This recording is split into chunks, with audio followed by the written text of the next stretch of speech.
There is breaking news today. I'm sure you probably heard most of it by now, but there was a major attack at a hospital in the Gaza Strip that has killed some unknown number of people, but quite a few have been killed in this. And as we look at some of the results of this bombing, we've seen that the parking lot actually of the hospital is what was struck, not the building itself.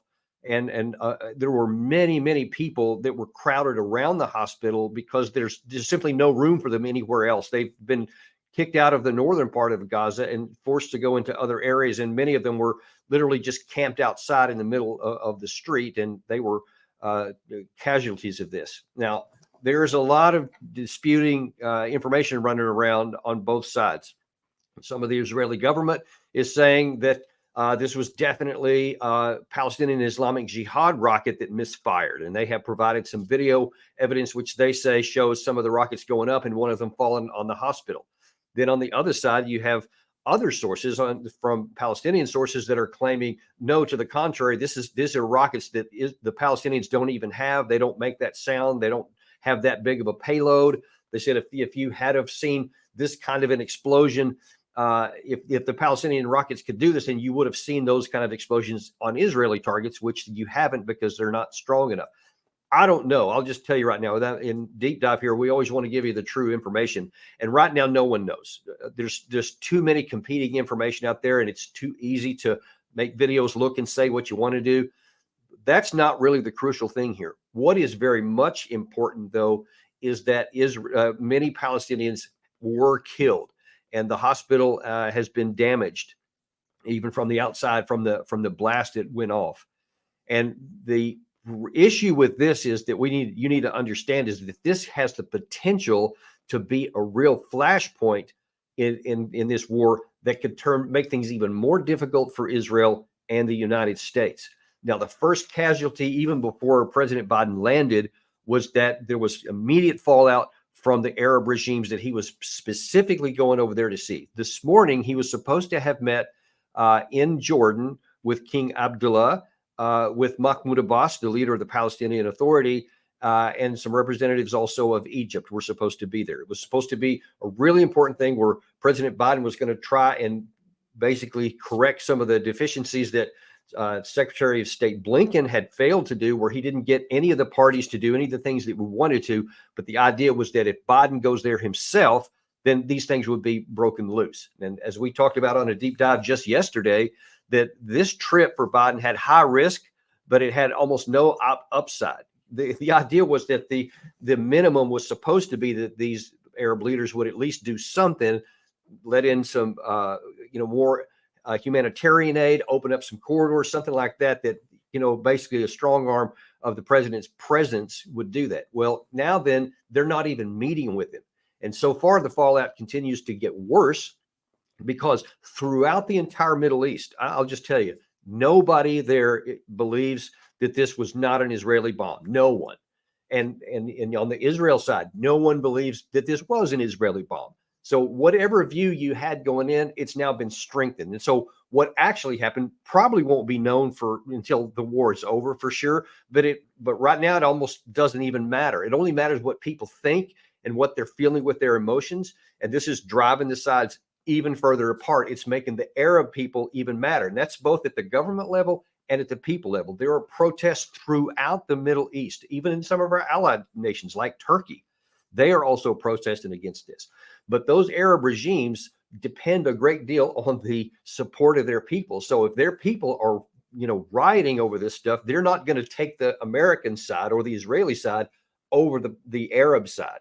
And we're seeing that. So Egypt has denied in the strongest terms that they're going to do anything. They're not going to let any of the Palestinians in because they said, basically, you're just asking us to take Israel's problem to make it easier for Israel to launch its incursion into the Gaza Strip. We're not going to do that. Saudi Arabia has come out in the strongest terms and condemned what happened and completely blames Israel. They're not even being equivocal. They're saying, yes, it was Israel, and they're condemning them for it. Jordan is saying the same thing. All of these regimes are saying that it was Israel's fault and that they're not willing to do anything to help. So Biden's not even meeting with anyone. And that's a real problem for us.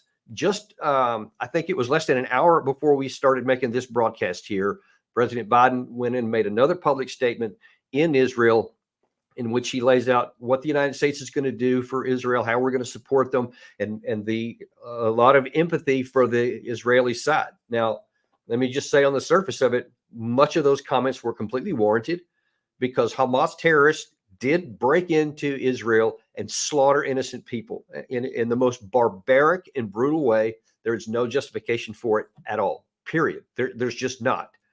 And so those people deserve justice. And the Israeli people, understandably, are driven to desire to see a military, punishment on those people who did that. And that part is legitimate. But Biden made a huge mistake in that throughout this 16-minute broadcast that he made, there was no empathy at all for the Palestinian people, just a little bit. There was no overt mention of the hospital bombing. Again, it doesn't matter who actually did it. You can have the same empathy that you had for the Israeli citizens that were murdered as you can for the Palestinian innocent people who were in a hospital desperately trying to get away from war and were blown up. Even if it was the Palestinian military or Islamic Jihad that did it, say that. You can even say evidence shows that it was an errant rocket on their side. Fine, that's fine. But show some empathy for the Palestinian people. And that's more than just normal human compassion.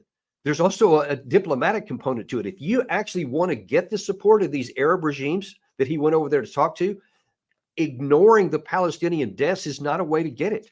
I mean, because they're going to want to see some contrition also and some empathy. Because here, look, we have some footage here we're going to show that one of the reasons why nobody in the Arab world believes that Israel didn't launch this bomb is because the bombs Israel has launched have been causing death and destruction all over the Gaza Strip. I mean, they have leveled entire neighborhoods and buildings complete. There was, in fact, let me see if we have it. We have this one clip we'll show in just a second to where you see literally an entire apartment complex just razed to the ground. Watch this right here.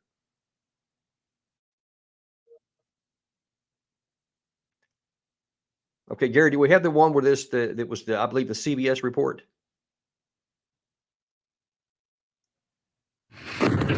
Israeli artillery and airstrikes have pounded Gaza in one of the most intense sustained bombardments the narrow strip of land has ever seen. Authorities in Gaza say more than 2,300 people have been. You see, this is what things look like from the Arab position and from the Palestinian point of view.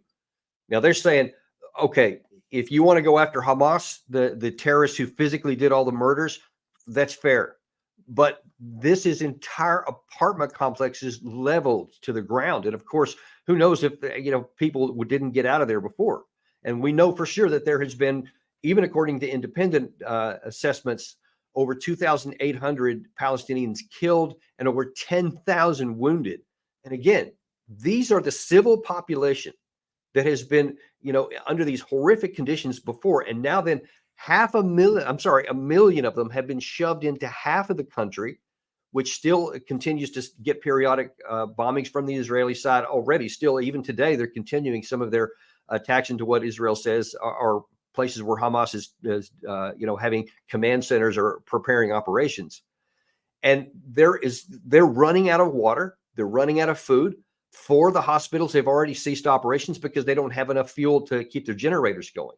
So there is a humanitarian catastrophe that's on the brink of happening. So President Biden, at the very least that he should be doing, is putting immediate pressure on both Egypt and Israel to say, get that Rafah gate open and get those supplies in there. And look, Israel has been reluctant to do it because they say, yeah, but some of those trucks could have ammunition or some of this aid could actually get to Hamas. That's going to happen. There's no question about it. That's a true statement. But you can't say we're going to deny possible food and water to our military opponents at the expense of seeing large numbers of civilian people being starved to death or dying of thirst. And that's going to start happening. And if Israel thinks it's got a problem with public sentiment right now, that will completely erode and possibly escape if all of a sudden all of these, large numbers of Palestinian people start starving to death.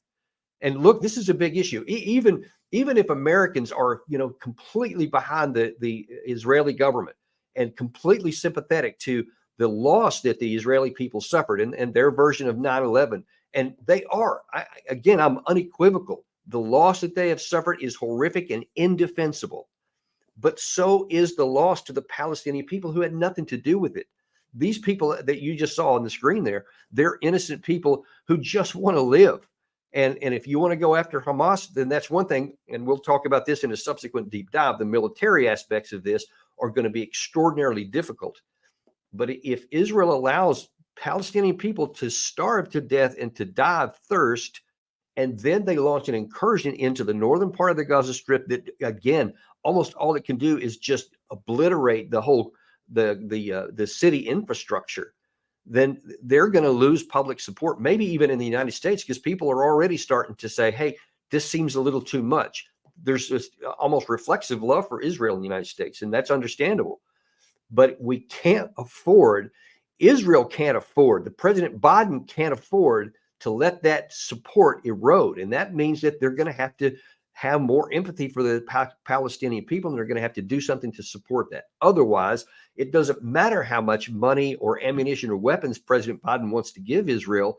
If they lose the support of the international community, and especially if the Arab regimes get even more turned off and potentially like Hamas, Hezbollah in Lebanon, or any of these other Islamic groups start attacking and adding to Israel's woes, it'll only get worse.